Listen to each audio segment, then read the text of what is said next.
Chers élèves, chers étudiants, bonjour et bienvenue à cette nouvelle rencontre. Dans cette nouvelle vidéo, on va parler des tonalités. C'est une leçon très importante dans l'analyse littéraire. Et bien sûr, quand on parle de tonalité, de registre ou de temps, on signifie la même chose. Donc ces trois appellations désignent la même chose.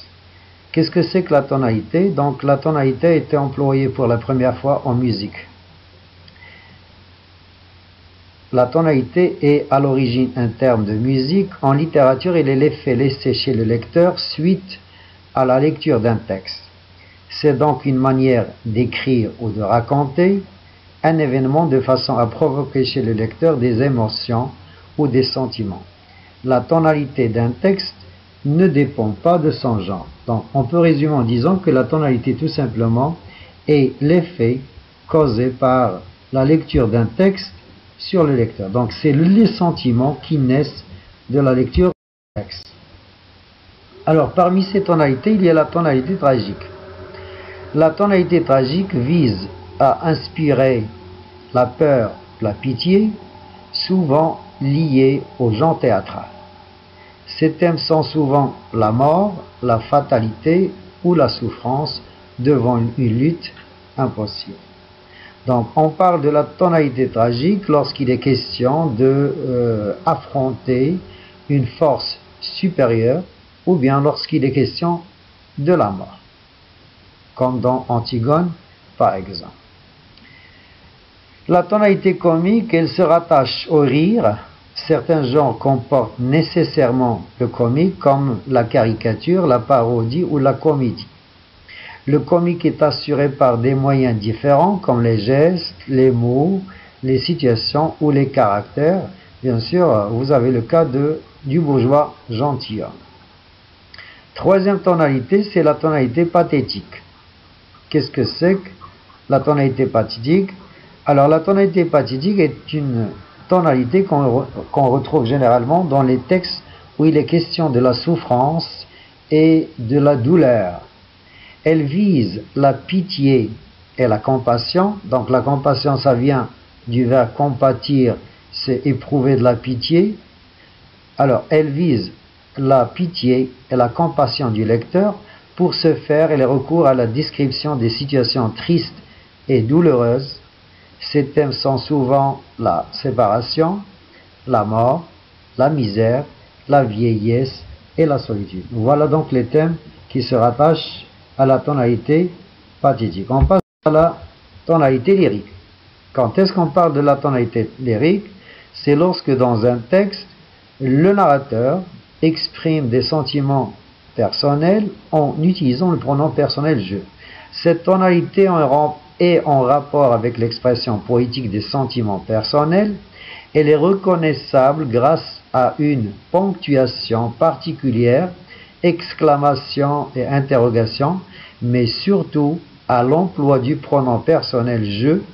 Ces thèmes sont souvent la nature, l'amour, la solitude, la fuite du temps. On passe à la tonalité ironique. Alors la tonalité ironique, on la retrouve surtout quand il est question de critiquer ou de se moquer. Donc quand on critique quelque chose ou quelqu'un, ou là quand on se moque de quelque chose ou de quelqu'un, on parle de la tonalité ironique. Alors avec une petite différence que malheureusement beaucoup de gens ne peuvent pas saisir entre la tonalité ironique et la tonalité satirique. Donc j'ai vu à travers beaucoup de choses sur internet que la majorité confondent la tonalité ironique avec la tonalité satirique. Donc la tonalité ironique et satirique ressemble bien sûr à la tonalité ironique. Donc là aussi on critique,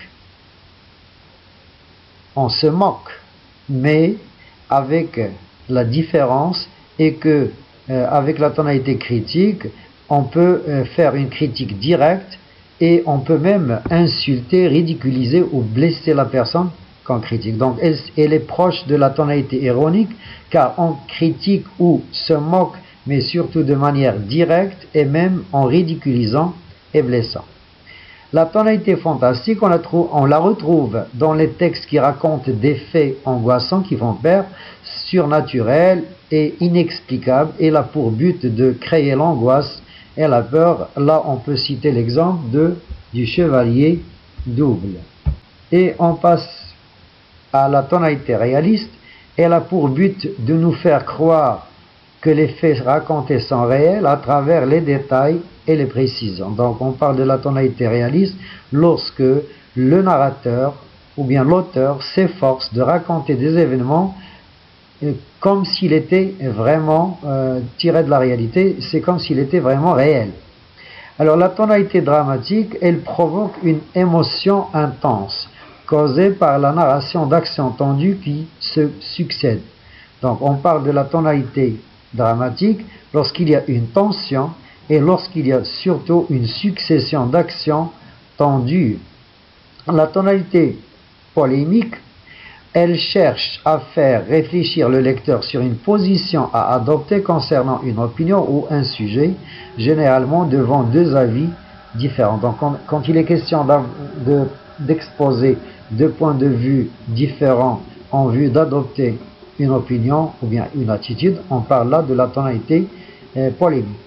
Alors la tonalité didactique, on parle de la tonalité didactique quand le texte enseigne un contenu scolaire, tel un professeur, de manière logique, claire et pédagogique. Voilà pour aujourd'hui. Merci et à la séance prochaine.